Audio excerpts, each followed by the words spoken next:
मैनपुरी पहुंचे अखिलेश यादव, साधा बीजेपी पर निशाना। जुमलेबाजी, झूठ बोलने वाली सरकार को है हटाने की जरूरत। इसलिए अगर ये अग्निवीर वाली व्यवस्था कर सकते हैं, 4 साल की नौकरी, जब सत्ता में आ जाएंगे तो 3 साल की नौकरी भी कर सकते हैं। तो ये साधन में ये है, और केवल अग्निवीर व्यवस्था को खराब व्यवस्था नहीं थी, इसके साथ साथ हमारे नौजवान जानते होंगे जो लोग परीक्षा लिखी इन्होंने, परीक्षा का पेपर लीक हो गया। ये लोग आरोप लगाते थे, तरह तरह के आरोप लगाते थे, उनकी सरकार का पेपर लीक हो रहा है। और एक नहीं, 10 से ज्यादा पेपर लीक हुए हैं। और अब तक 60 लाख बच्चे ऐसे हैं जो पेपर लीक के कारण अपनी परीक्षा नहीं दे पाए। अगर हम ये हिसाब किताब लगा लें 60 लाख और उनके माँ बाप को जोड़ दें तो 3 वोट अगर एक परिवार से इनके खिलाफ हो गए तो सोचिए 60 लाख गुणा 3, 1 करोड़ 80 लाख हो गए। और यही 1 करोड़ 80 लाख अगर हम भाग दे दें 80 लोकसभाओं से तो बताओ 2,25,000 वोट कम हो गया कि नहीं हो गया? 2,25,000 की भरपाई कैसे करेगी बीजेपी? 2,25,000। इसीलिए आपको पता होगा जो हवा चली है पश्चिम से, जो अभी भी चल रही है, अगर वहां के लोगों ने उखाड़ फेंका है बीजेपी को तो ये मैनपुरी वाले भारतीय जनता पार्टी का सफाया कर देंगे। ये लोग जो बुलडोजर यात्रा चला रहे थे, ऐसे पूछो बेरोजगार कब लगाओगे? आपको बुलडोजर दिखा के डरा रहे हो, लेकिन लोकतंत्र में डर की कोई जगह नहीं है। इन बीजेपी वाले जो डराना चाहते हैं उनके खिलाफ इस बार एक वोट डाल करके इनका सफाया करने का काम करना, क्योंकि वोट ही असली ताकत है हमारे लोकतंत्र में। याद रखना, हम केवल संविधान को खत्म करना चाहते हैं, संविधान को तो खत्म करना ही चाहते हैं। ये आपको हमारे आपकी जान से पीछे ही पड़ गए। ये जो वैक्सीन लगवाई हम तो बच गए, हमने नहीं लगवाई वैक्सीन। ये दिल्ली वालों को नहीं पता था कि वैक्सीन वाला मामला ऐसे निकल आएगा। बताओ वैक्सीन से खतरा पैदा हो गया कि नहीं हो गया? और जिन्होंने वैक्सीन लगाई वो एक बार सर्टिफिकेट देख करके इनके खिलाफ वोट डालने जा रहे हैं। जो सर्टिफिकेट मिला था वैक्सीन का, ये जो सर्टिफिकेट मिला था, सुनने में आ रहा है जो सर्टिफिकेट मिला था उसमें तस्वीर थी, लेकिन अब तो तस्वीर भी हट गई, गायब हो गई तस्वीर। वो जानते हैं जिनको वैक्सीन लगवाई, अगर आपने तस्वीर हटा ली है तो जब वोट डालेंगे तो आपको सत्ता से हटाने का काम करेंगे। बताओ तस्वीर गायब हो गई कि नहीं गायब हो गई? अच्छा, मुझे तो नहीं पता कि होर्डिंग डबल इंजन वालों की यहाँ कितनी लगी होंगी, लेकिन बड़े बड़े शहरों में तो डबल इंजन वालों की होर्डिंग लगी हुई है। एक इंजन गायब है उसमें से। और होर्डिंग में जिनके लिए वोट मांगना है वो खटारा इंजन है ही नहीं। अगर मैनपुरी में भी होर्डिंग लगी होगी दिल्ली वालों की, अगर दिल्ली वालों की होर्डिंग लगी होगी तो उन्होंने मैनपुरी में इंजन खटारा खड़ा किया है, उसकी तस्वीर नहीं होगी। बताओ वो तस्वीर गायब है होर्डिंग से कि नहीं गायब है? वो जानते हैं कि मैनपुरी के सामने वो टिकने वाले नहीं है, वो गायब ही रहेंगे। इनमें सावधान रहना आप लोग।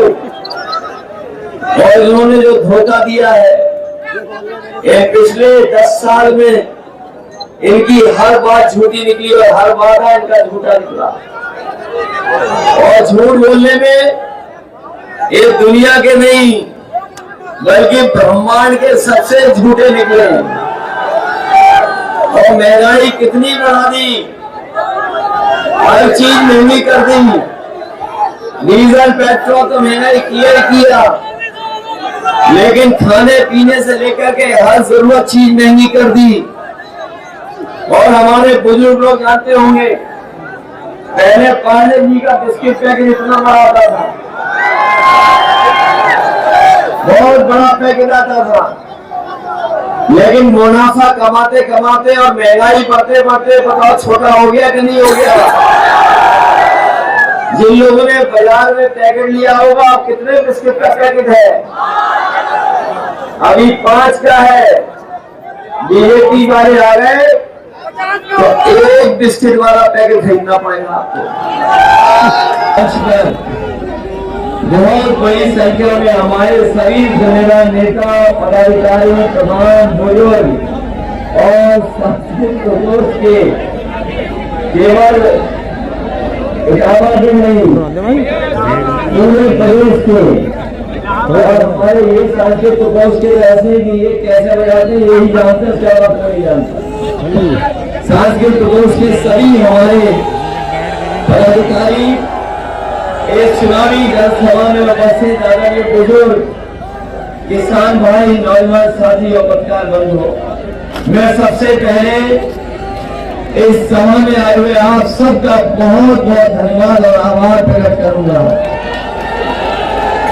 मैं विशेष आभारी इसलिए भी हूं आपका कि जहां दोपहर की धूप है, जहां हम छाया भी नहीं कर पाए, उसके बावजूद भी धूप की बिना परवाह किए हुए हमारे तमाम सहयोगी, समर्थक और समाजवादी परिवार के लोग खड़े हैं। मैं आप सबका बहुत बहुत आभार प्रकट करता हूं। ये अहम विधानसभा, ये वो विधानसभा है जहां पर वोट अपने आप गिरता है, अपने आप तैयार हो जाते हैं लोग।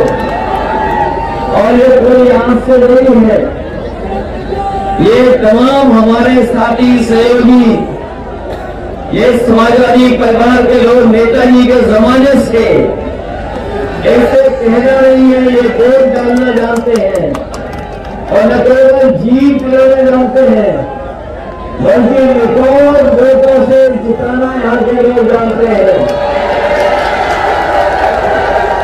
और हम तो सबसे कम आए होंगे आपके बीच में।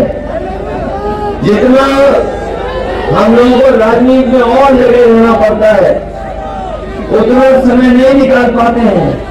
उसके बाद भी हम अपने नेता और कार्यकर्ता जो मंच पे हैं और दाएं बाएं सब जगह दिखाई दे रहे हैं। मैं उनका आभारी हूँ कि समाजवादी पार्टी के आह्वान पे हमेशा आप हमारा सहयोग और मदद करते हैं। हम लोग बड़ी लड़ाई में हुए हैं, राजनीति के बड़े तरह की जो लड़ाई छिड़ी हुई है उसमें हम लोग घिरे हुए हैं। मुझे अच्छी तरह याद है, कुछ दिन पहले जब चुनाव जमाने का और टिकट तय करने का समय आया तो मैंने यही के पूर्व सांसद प्रताप यादव जी को कन्नौज से घोषित कर दिया।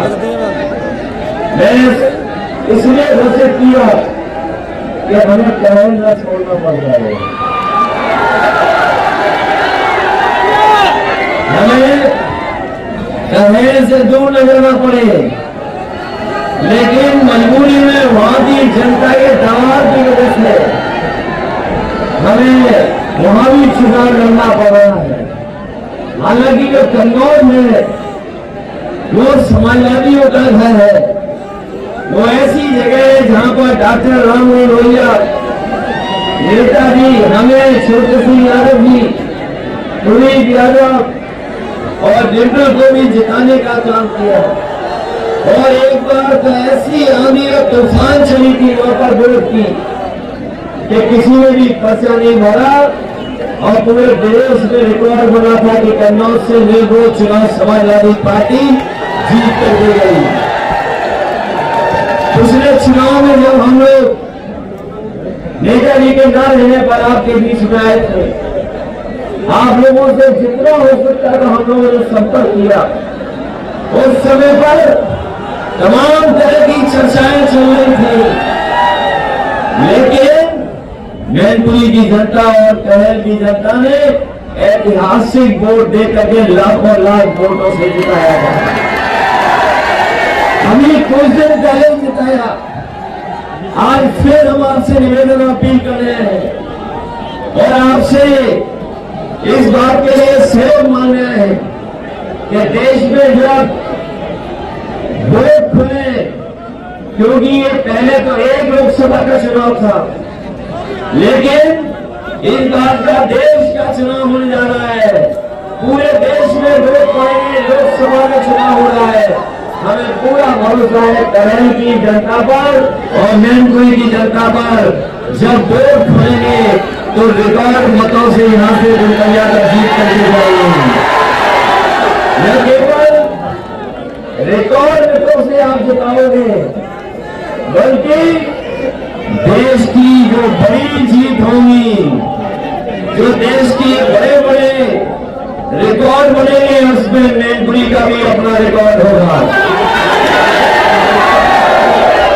ये लोग दिल्ली वाले और लखनऊ वाले वोट मांगने आ रहे हैं, वो केवल मैनपुरी देखने आ रहे हैं, वोट मांगने नहीं आ रहे हैं।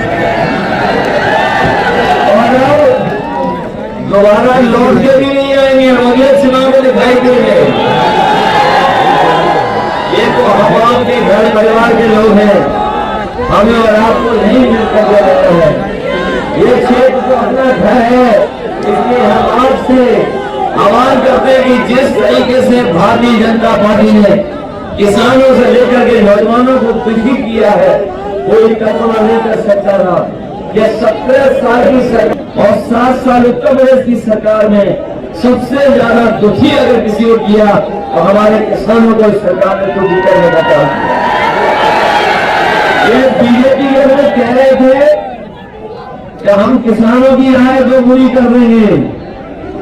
किसान भाइयों, इतनी मेहनत कर करके, पसीना बहा करके और लागत लगा करके फसल तैयार हो जाने के बाद भी ये सरकार आपको लाभकारी मूल्य नहीं दे पा रही है।